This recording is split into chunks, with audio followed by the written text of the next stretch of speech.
Ndo bakazi baffe bannaye. Babalaludde. Muwomya waliwo kapati ke basinga onnyonnyomirwa kali bannaye oyinza n'oggwawo ekyo. Naye nga tubalamusizzaako nnyo abalabi baffe.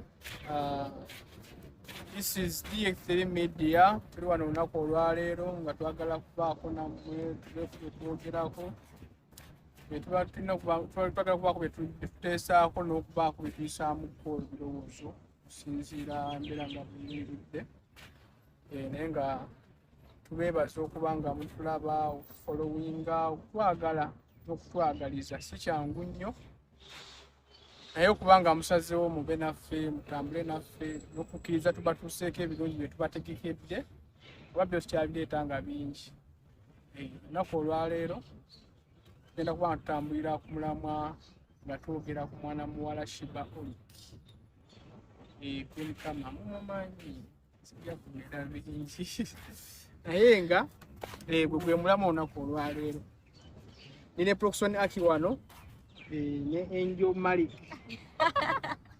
Tuli wano olunaku olwaleero. Proxon mwana muwala Sheebah ekuvuddeko awo yava management egi yali ali which was yali akola ne DFT. Naye bwenga gwe obudde buno olaba kye yakola kyali kituufu oba neddala olaba mbeera kati ngeri gyayimiriddemu obudde buno ne wali we yali ng'akyakola ne DFT olaba yakola okusalawo okutuufu. Kusayide yange lwa Sheebah Queen Kama swaga mama zoludda nze mwagira nsonga lwaki yava ku jeefu kubanga essaawa zino Sheebah ayimiridde ate kubanga abantu abasinga bamanyi Sheebah asobola okweyimirira. Kati example kana kayimba kamuwunya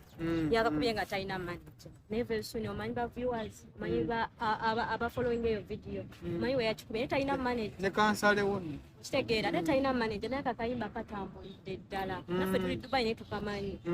yagenda okujja actually wetwamuleetera wano concert gyalina e Dubai yaleka muwomya nga bamaze okukwata video najja naye teyaliko manager mbu agenda nga onagamba nti no agenda nga ku radio n'atulawo amala okuba akayimba ka Sheebah kagende naye tekwali manager oba tekwali gundi we yenayina naye akayimba katambudde akikubidde ddala. Nate tulaba nga akola bulungi wanze music wa Sheebah kati ate nze Sheebah like music yali ankolera naye ate like nalinga nnyo like simuwa nnyo budde kiri awo naye wala ennyimba zino zasembye okuba ebbiri zinkoledde nnyo kitegeera. Waliwo n'olimba era nga kyalina ejefu kiwa still wankoona olwankolera nnyo nalwo kwegamba yali era akola bulungi ng'akyalina management ye eri enkadde naye ennyimba zino zinkoledde nnyo. Simanyi like simanyi obudde buno oba alina program zonna oba okuba planning nti aba agenda kufuna management empya oba asazeewo okwetongola nga ye kuba wemba ndaba nga aba asazeewo n'okugenda ekyokwetongolanga nga ye akisobola kuba ndaba nga embeera agikwasaganya si omuntu gwenyiza okugamba like nga tomumanyi nti yasula management ye n'ogamba naye tali bintu kati ennaku zo gyabikola si tyamutegeera nga wonaddawo n'ogamba kuno nga yakyuka ebintu byako ennaku zino nga sibitegeera akikwasaganya okitegeera kyenyinza okwogerawo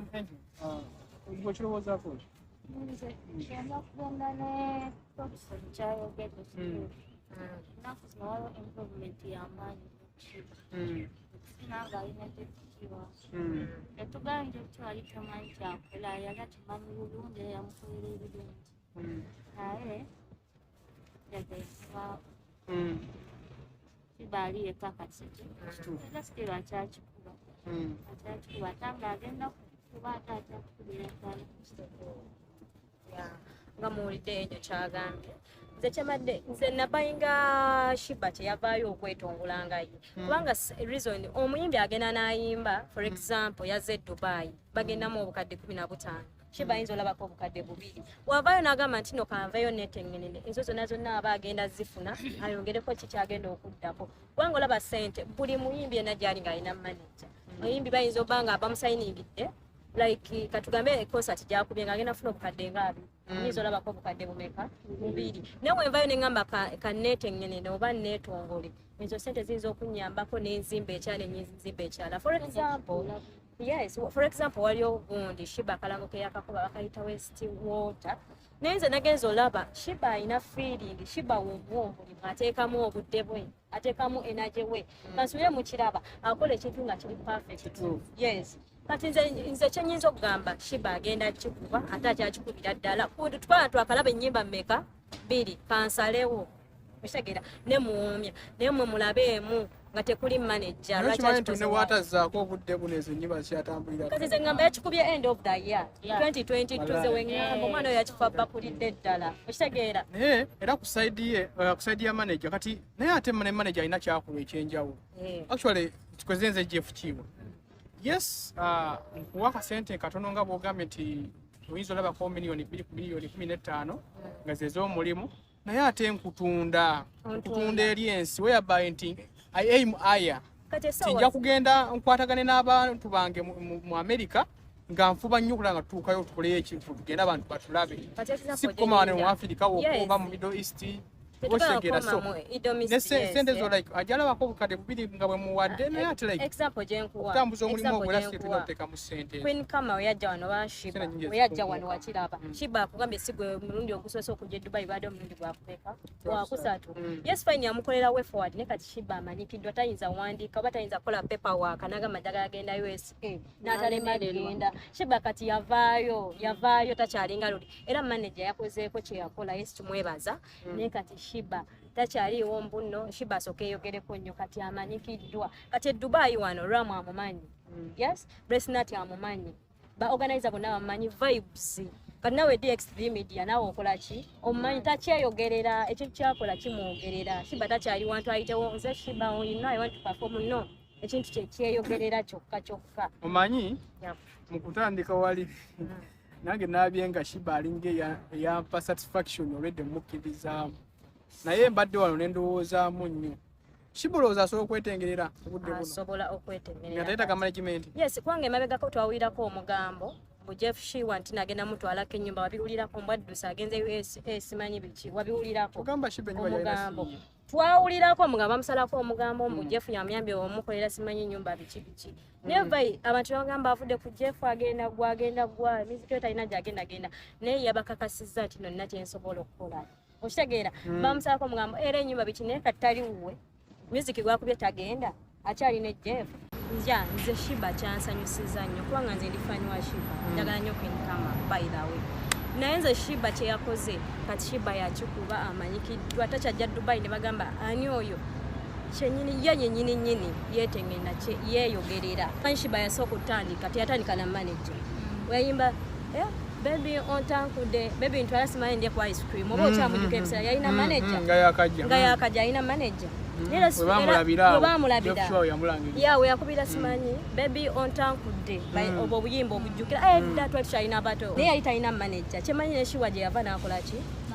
namwegomba kandi nekulu ayinza okwetengena omuntu n'ava neeyo gy'atamanyi namugamba oyo yes asinga ku Jeff Shiwa nagamba oyo omukazi ankolera oyo omukyala ankolera Sheebah nkwaddeyo obuwumbi 10 genda okole video wait naye nga yennyini si manager naye wali zaliise mu manager omuyimbeyo ankolera naye biki kankuwa emyonyi 10 zaatalirabye kyogamba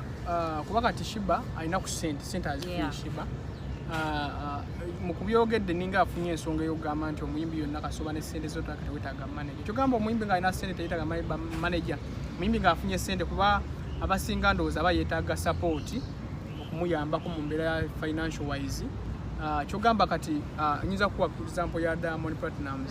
ne Diamond Platnumz ndaba alina management kyogamba omuyimbi ate nga ssente azina kyogamba omuyimbi yenna ng'afunye kasente yeetaaga ne yeetongolanga ye osobola okubeerayo n'advisor akugamba tukole tutewa ng'akuwa ku magezi yes weetaaga obeerayo n'advisor mwatu Sheebah twetaaga naye Dubai ekivulu ekyo kijja kukola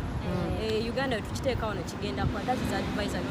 management yes advisor ekituufu tosobola ayimirira ne weetengenena buli kimu n'okyemalirira naye olina okubeerako abakuyambako ba next of kin wetuyinza obayita mbawagira bana nawe tosobola tuula kati example nange kyempa nange ndi presenter naye sigenda kumanya sigala agenda kumbeere ku kamera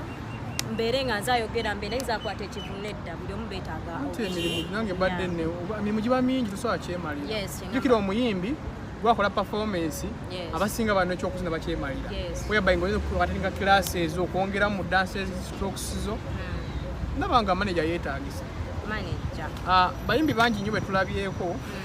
nga bakikola actually nga bakitambuza nga talina manager tugeze gravity tulina bangi actually we bali bangi tulina mungi akikuba ye manager ye buli kimu ate mungi ayina like it's at yes by that ayina nebyo biziba talent kati mungi tetuyinza mulegalageranya ku Sheebah mungi it's a freestyler watugambe like akuba format of hip hop mungi yatuula wano nasanga omuddo naguyimbako nasanga kiri nakikuba freestyle najjayo oluyimba nagera mungi big up to you muganda wange oba ondaba kwagala nnyo papa nyimba ze zinkolera muganda wange ekintu kino kibabbaku yatedda kitegerera ddala kyokola muganda wange kutumiddeko nnyo munugi kyogamba kuba kati munugi woyogedde ku munugi ne gravity like abantu aba musician abakukikola nga tebalina ba management like babadde bakola bulungi yes naye bo tebaliyo naye nga ndaba emirimu giba mingi oza bakikola batya kyenyinza okugamba kino oba what's the secret there how they do it seriously kuba ndaba nga batasobola kwemalira tasobola kwemalirira kyenkugambye muti naina gravity tayetengenedde yekayika kati oluyimba lweyakubye tusimbudde ya kati nyinza okuweyako example gravity alina abamuwa nga wekugamba amagezi talina manager naye alina abamuwaki amagezi kati enkugambye ne Sheebah yalwawo dda yalisobodde okukola ekyo ekintu kyengezaako okugamba era mwe mulindeza manyinga mbagamba tiimu Sheebah nkama amagenda tukuba omuziki naye ng'ogamba otya tukutumidde nnyo ekintu ekyokola munaye tusiima music gwotuwa walayi atukolera walayi muwoomi ate walaludde kulaluza abantu ate bakazi baffe bannaye babalaludde muwoomi waliwo kapaati ke basinga onnyonnyomirwa kali bannaye oyinza n'oggwawo ekyo omukazi abeera kuluyimba nga aluwuliza naye ng'alinze kapaati ako Sheebah alina feeling buli kimu akimanya banaye mweddeko bakazi baffe kibaloddamu tulawulira bakazi kyakola kyenkugambye Sheebah omuwa ssente zo n'omugamba njagala kunnangera ekino n'olaba ng'ataddemu amaanyi nze njagala munoonye kano ku YouTube actually gyekali yabadde alanga amazzi bagayita west oba west water wala yataddemu amaanyi n'olaba nga aswetinze adduse naye nga ssente yala ogenda giteeke wantu wokolaki woolabira ddala Sheebah ogwo omutima gwina ne example obutambi mwamulaba bwatambula concert wamulaba nga performance agikubira ddala ataddemu amaanyi awaddeyo obudde bwe nga kyakola ki nga ssente yo agenda ogitwala mwattu ng'olaba ekyo ekintu kyakolaki kyasobola yes ne Kenzo tukwebaza tukwatira ku baana bambi Kenzo tukwebaza omutima omulungi okukwata ku upcoming abaana balina talents bambi n'obakwatako n'ogamba basobola Kenzo okimanyi abaana ayinza omusanga ngo bageze performinga wa Kenzo goyinza osanga ngo oyagala performinga nga bakumye performance n'agamba sigenda kuyimba ngo omwimbi tannayimba Kenzo tukwebaza ekyo ekintu kyokola bannange Mukama yayinza okuddiza naye abaana bangi b'okutteko bangi tekisangika buli omuntu nno agenda kwagaliza buli mwana naye Kenzo olunaku olwero bannaye tubali twogera ku Queen Sheebah embeera nga bweyimiridde kati omukyalo oyo tulabye nga abadde akola bulungi nnyo nnaku zino muzikiro gwafulumya nga tabu so massive akikubira ddala naye nga temwerabira guys tubadde wano ku D3 Media olunaku olwaliro tubadde tuzze n'omulamwa gwa Sheebah nga twogera ku mbeera eriwo etambula okubanga talina management naye nga ate asobodde okwasaganya ekintu kye tubebaziza okubanga lumadde mutulaba twebaza bannaye okutwagala si kintu kyangu nnyo ne musubscribinga ku channel yaffe D3 Media channel nyingi nnyo ziri eyo naye ne musalawo mulonde ffe mutuwe obudde musobole otuwuliriza okutwagala otugoberera tusiima nnyo bannange Professor webaza abantu Yes. Ate tubadde ne Angel. Ne TikTok by Angel girl. Buli TikTok tugenda mubaleetera buli celebu TikTok upcoming yakavaya akajoininga tulina omubaba tuusaako bannange naye nga nyongera okubagamba muline Praxon Aki from the Explain Media nga nyongera okubagamba subscribe, comment, like, view bannange mukikwatire ddala naye nga nyongera okubajjukiza tulina Man Cranes. Oli mukyala mwana muto omuntu mukulu azonga oli creative tetugobya myaka ng'olina talenti oyagala tujoyininga jangu tetugoba talenti nawe asobola okuyimba asobola okukola kijangu otwegatteko bannange nanyongera okubaga tulina promota wano ng'olina obuyimba bwo oyagala bwongeramu promotinga naye atukolera ddala yes gwe dansi oyagala oli eyo oli mu Dubai oyagala kuzina jangu otujoyininge namwe badansa tubawekaminga abazanya movies mwena tubayita yes Wilson Promotions temwerabira Wilson Pro nga ndi wano nammwe naye ng'ate era ndi musajja mupromotizi wa music nkubira kasimu genda ku channel yange information gyali yonna osobola okunfuna engeri gy'osobola okunfunamu tukwatagane music tumupromoting ekitone nga tukitumbula kutuuka waggulu Wilson Promotions followinga telo liking tucommenting tukole ffenna mujje tukole ffenna guys tubeebaza nnyo okutulaba naye era nga ntumirako omukyala Madam Jackie JICC services tukwagala nnyo muganda waffe kyokola kyamaanyi tukwebaza okuwagira ensi ya music industry okubanga tubaako we tutuuka mu mbeera yonna tutassa mukono kuba tukintu tukyakushinga tubaagala nnyo bannaye tumiitinge mu programu endala mwebale nnyo okubeerako. Sign out. Big up.